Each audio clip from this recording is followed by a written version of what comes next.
this lifestyle with the set of tools that you call it mix of six.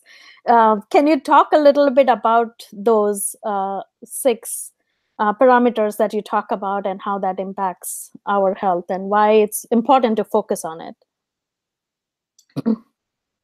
So we call it the mix of six, and there are six lifestyle areas, and we start and put them in a special order, which we'll talk about. But we start with love and support. We move to stress and sleep, and then exercise, diet, and environmental toxin exposure. So those are the areas that we look at, and we talk about this synergy between them and how important it is to create a positive synergy. And so often, like we've been talking about, we're kind of pelted with little bits of information about diet or exercise.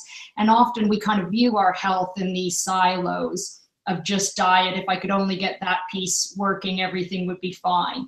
But really it's an overview of all six of these areas, and that you can create a synergy which will help in multiple areas. So we all know what it's like to have that negative synergy where you don't sleep well, the next morning you don't want to exercise, then you choose the poor diet at lunch, you're not as kind and loving towards the people in your life, and so on. And that's a negative synergy. And so what you really want to do is try and create that positive synergy between all of these areas.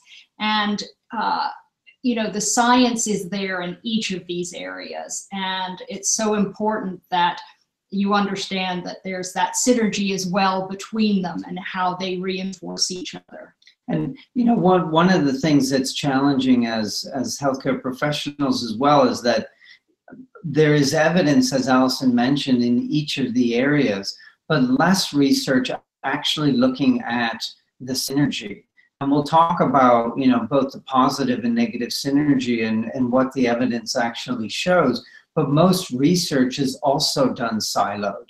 So you have a dietary intervention, or you look at what's the link between sleep and cancer, but you don't look at the link between sleep and diet and cancer and exercise. And of course, you know, we are living in a fluid, dynamic world, and we've done a disservice to the population as a whole by doing this very reductionistic kind of research, because not only do we lose the potential benefits that could come from interacting with our world in the synergy and maximizing it, but we also are not fully realizing the potential harm that comes from the negative synergy that Allison was talking about. So this is really kind of the bedrock of our book, and how we tried to position it again somewhat differently. It's not about a diet.